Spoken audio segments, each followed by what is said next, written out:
Mick Cronin and his transfer portal reload, it's complete with Berke hitting the portal.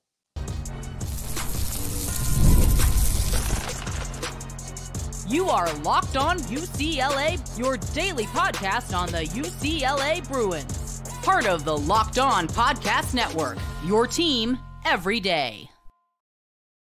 Welcome, everybody, to this edition of the Locked On UCLA podcast. I'm your host, Zach Anderson-Yoxsimer. Thanks for making this show your first listen each every day. It's free wherever you get your podcast, and it's available on YouTube. Like, comment, subscribe, download, review. Thanks for your support.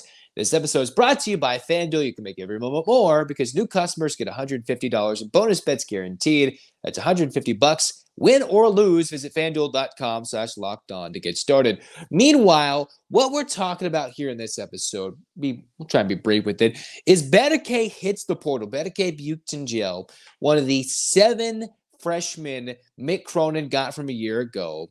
And of the internationals, it is 3 of the 4 gone for Mick Cronin. So one, the reload, the roster reconstruction is complete for Cronin.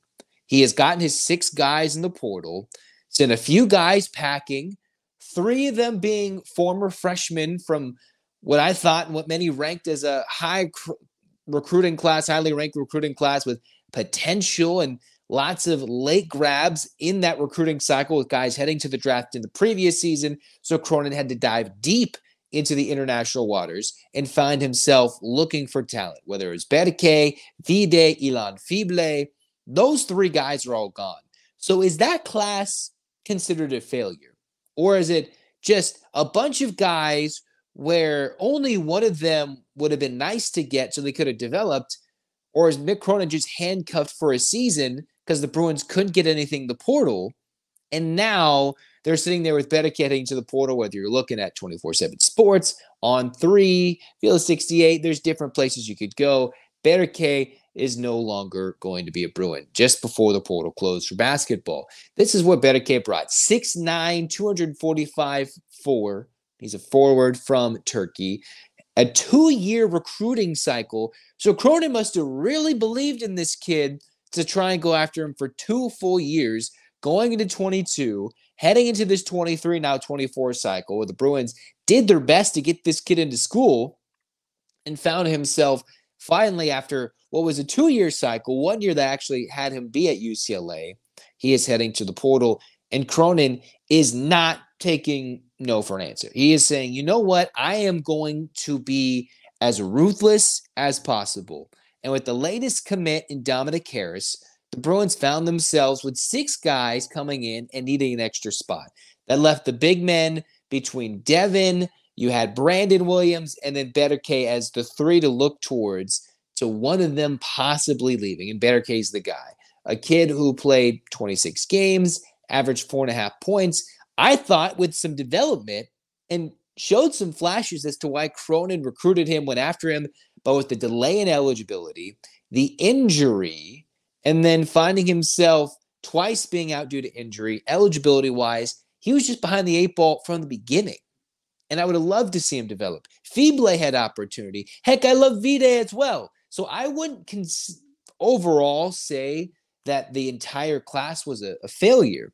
But Cronin takes losing so hard. Of course, you're coaching at a big-time job at UCLA. You can't just not make the tournaments after the success the Bruins had in recent years since the pandemic canceled the tournament. So I think in different years, if Cronin didn't have 3 of these guys and maybe had one of them, he could have convinced them to stay. Hey, develop. You're going to get here. You're going to learn. And there's an opportunity for you to be a really good basketball player in 2 to 3 years. But you need that schooling. And he can point to Hawkins. He can point to the long career of Tiger Campbell. He can point to guys who stayed 4 years and splashed and hit threes later in their careers, like a Dave Singleton, already in Cronin's tenures, for guys who stayed that year or extra year. And yet, I think it was too much to ask for Cronin to get so many freshmen that just apparently weren't ready to ball. Not that they're not going to be good or they won't ball out their next destination. That could certainly happen. But it was too much needing to be developed at one time for UCLA. And what Mick Cronin had gotten from Pac-12 champions, Final Four, Sweet 16 with the return of the Final Four team back for another year and pieces of that 2 years later, the expectations are sky high. With the Bruins going to the Big Ten and Cronin complaining about the lack of NIL support during the 23-24 season, saying, my team just basically sucks. This is not him verbatim, but and I don't want to misquote him, but he just basically said, we couldn't hit the portal. We didn't have the NIL bucks, so I had to go deeper into the freshman pool. And I think he would have liked to go after two of these guys, one of these guys, as opposed to 4 or 5, like he's gone after the last few years.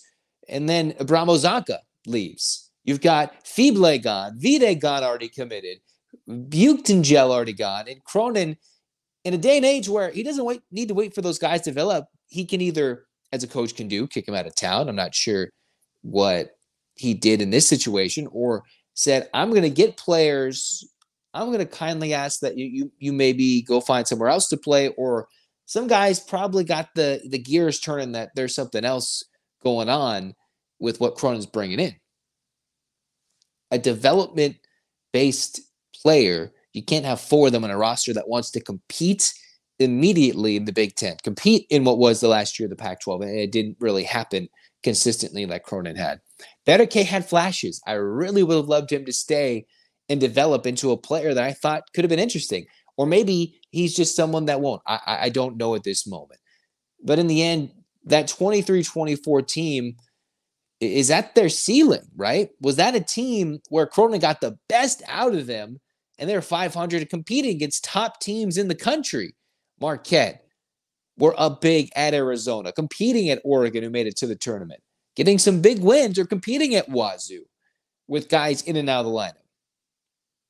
It is frustrating to see this team dismantled. Would have loved to see a big recruiting class turn out to be something. But again, how many of these guys stay? We're not even looking at the guys who are coming in. Look at these schools. Guys leave after a year, after the coach bolts, which is most likely the case, not UCLA's case. They want to be good immediately. And in the way too early top 25, the Bruins are ranked 15th. And I think they're closer to a top 10 team. And Cronin's just going to have to find a way to get his team to gel. But all the areas of weakness for last year's roster, every single area of weakness, shooting, toughness at the 4, the ability to be athletic and rebound beyond just a dumb bona, scoring, which is different from shooting, and just sheer size across the board. Not that that was a struggle, but they needed more of it with what was departing between Nuba, Bona. Cronin addressed all those things. Every single one of these things, he got that and then some. Almost overloading what he has in the backcourt. Addressing three-point shooting. No, we need a three-point shooter. He goes against Dominick Harris, the latest commit in the portal. He needs scoring. He goes after Skyy Clark. He gets Bilodeau. He gets bigs like Kyle the third. Eric Dailey Jr., athletic guys. One more of a center, the other one a stretch 4, possibly 5, but can shoot a little bit. Everybody can score generally, or can rebound or play defense, or is a leader on the court, like a Kobe Johnson is coming in. Everybody has a part to be played. That elite defender that wasn't there because Jalen Clark left for the NBA and was injured, he gets that in Kobe Johnson. But he can also score. You get the scoring, the shooting. And Cronin left no stone unturned in this recruiting process. And the guys he wanted to stay have come back. And the guys who have left, I still think could have developed. But the fact that they're all there at the same time between the Dye, Berke, Jan Vide, Elan Fible, and then Mac and Brandon and Devin. Multiple guys who still have to develop. Brandon Williams and Devin. All these guys, Mac, all these 7 freshmen he brought in, they still need to develop. That's just one too many. And in the end, we saw who either Cronin valued the most or who probably saw the writing on the wall and didn't want to sit for too long. So it's great. The roster reconstruction, the mini reload, the big reload is completely different. 7 newcomers. Heck, Cronin says, I'm going to go after 6 veteran newcomers a year later. Complete overhaul with good pieces sticking around that should make this team fairly competitive, fairly dominant, dare I say, in the first season of the Big Ten. We'll love to see all those guys leave. But hey, that's 4 international recruiting. That's 4 guys they've recruited as international freshmen that have left in the last few years, from Zonka to this year. And that's after Simovic left. I wonder how much of this stems back to Simovic not being here. Is that the lack of development, the lack of that middleman between someone who could communicate and teach and just do all those things? Or because the Bruins did hire someone else to go look after the global recruiting status, where does that leave us now? With 4 of the last 5 guys who have come in, sat for a year, and then left the next. I wonder if that's a complete wash. But again, you still have to recruit youngsters. You can't just completely abandon freshmen. And there's really good, talented players. And I think all those guys who have left are fairly good players in their own right and in the right roles at the right school. But what UCLA needed, they just could not provide at this stage of their young, hopefully blossoming careers. But the Bruins have made their marks known, and they've hit the portal, and Cronin can rest and just watch Big Ten tape for the next few months and get these kids to focus on what their role is, play defense, and shoot the freaking ball and score the damn ball. All right? We're excited. I'm excited. But now we got to see, what does this mean moving forward? Because the Bruins can't exactly go 6 transfers year in and year out. But we'll discuss that later on in the summer. Later on in the spring. Because Berke's gone. That's a fully open spot right there for Dominick Harris. You'll fill that spot. The 6th transfer portal commit for UCLA. And the roster is completely different and should be very exciting to watch in 24 to 25. Top tier of the Big Ten for sure. Top tier. And of the country. I think they can go deep in March if Cronin just gets the right fits. Make or break year for the Bruins next year and Mick Cronin, because I'll be 4, 5, 6 years in, had a chance to have a 4-year class, get his new guys in, flip it up. This is a big telling moment for Cronin in this next season for UCLA. How to fail, you can all fail, but how to turn that back and reload the next year and make us proud. And I think they will. All right, let's get ready to do that A-clap, but not before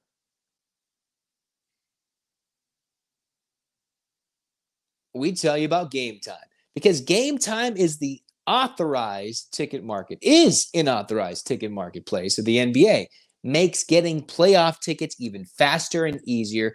And the price actually goes down on Game Time closer to tip-off, not rising balloon pricing right before. Well, how does Game Time do this? Well, they've got last-minute deals. Save up to 60% buying last-minute tickets for sports, concerts, comedy, theater, and more. Zone deals, you can choose a section. Game Time chooses the seats. They help that, all that. And they've got your purchase covered with the most flexible customer service policy in the ticketing industry. Take the guesswork out of buying NBA tickets with Game Time. Download the Game Time app, create an account, use the code LOCKEDONCollege for $20 off your first purchase. Again, terms apply. Create an account, use the code LOCKEDONCollege, LOCKEDONCOLLEGE, LOCKEDONCollege for $20 off. Download Game Time today. Last minute tickets, lowest price guaranteed. All right, we're continuing with our pause here because we're going to talk more about Monopoly Go. I know what you're saying, flag on the play. You've already talked about that, but there's just so much good stuff in this game. In Monopoly Go, you can team up with friends for time tournaments, work together to build up each other's boards, and the more you win together, the more awesome prizes you unlock. And there's so much more to get, whether it's unique stickers, cool new playing pieces, and hilarious emojis so you can taunt your friends. All you got to do when you're playing Monopoly Go, it feels new, exciting every day, constantly changing tournaments and challenges. Because there's always new timed events to help you win big. And always something new to discover in Monopoly Go. So get off the bench and go download it now free on Google Play or the App Store. Game on. All right, that's going to wrap it up for Locked On UCLA. Better case in the portal. The roster construction, barring something super crazy, is complete for Mick Cronin and the Bruins, and that's why we should get our hands up for an A-clap. And 1, 2, 3, 4, 5, 6, 7, 8. UCLA. UCLA. Fight, fight, fight. This has been Locked On UCLA. Zach signing off. Go Bruins.